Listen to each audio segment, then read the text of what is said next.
ಈಗ ನಾವು ಹಸು ಹತ್ರ ಹೋಗ್ತಾ ಇದ್ದೀವಿ. ಹಸು ಎಲ್ಲಿದೆ ಅಂದರೆ ಅಲ್ಲಿದೆ, ಓಕೆನಾ. ಇದು ದಾರಿ ಹೋಗೋಕ್ಕೆ. ಅಣ್ಣವ್ರು ಇಲ್ಲಿ ಶಾಶ್ವತ ಯೋಗಕ್ಕೆ ಮಾಡ್ತಾವ್ರಂತೆ ತುಂಬ ವರ್ಷದಿಂದ. ಅದು ಎಷ್ಟೋ ವರ್ಷಗಳಿಂದ ಮಾಡ್ತಾವ್ರೆ.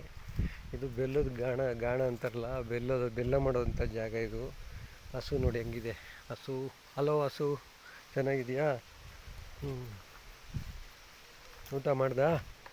ಮೋಸ್ಟ್ಲಿ ಇದೇನೋ ಬೆಲ್ಲದ್ದೇನೋ ಹಾಕಿ ಮುಚ್ಚಿಟ್ಟವ್ರ ಏನೋ ಗೊತ್ತಿಲ್ಲ ನನಗೂ. ಹಸುದು ಏನೋ ಇರಬೇಕು. ಇದು ಶುಗರ್ ಕೇನ್ ಪೌಡ್ರು, ಒಣಗಿರೋ ಶುಗರ್ ಕೇನ್ ಅದು ಹಸುಗೆ ಊಟ. ಈ ಶುಗರ್ ಕೇನ್ ನೋಡು, ಇದೇ ಬೆಲ್ಲ ಮಾಡೋ ಜಾಗ. ಇದರಲ್ಲಿ ಬೆಲ್ಲ ಮಾಡಿಬಿಟ್ಟು ಹಿಂಗೆ ಇದು ಮಾಡ್ತಾರೆ ಅನಿಸುತ್ತೆ. ಒಳಗಡೆ ಹೋದರೆ ಬೆಲ್ಲ ಮಾಡೋ ಜಾಗ ಇದು. ಇದು ಮೆಷಿನ್, ದೊಡ್ಡ ಮೆಷಿನು. ಅದು ಒಂದು ದೊಡ್ಡ ಮೆಷಿನು. ಈ ಮೆಷಿನ್ ಹಿಂಗಿದೆಯಲ್ಲ, ಇದರೊಳಗಡೆ ಎಲ್ಲ ಮಾಡಿಬಿಟ್ಟು ಅದು ಪೌಡ್ರ್ ಈ ಥರ ಆಗುತ್ತೆ. ಅದ್ರ ಜ್ಯೂಸ್ ತೆಗೆದು ಬೆಲ್ಲ ಮಾಡೋದು ಒಣಗಿಸಿ. ನನಗೇನು ಜಾಸ್ತಿ ಗೊತ್ತಿಲ್ಲ. ಅಂಕಲ್ ಬಂದಮೇಲೆ ಫುಲ್ ಸ್ಟೋರಿ ಹೇಳ್ತಾರೆ.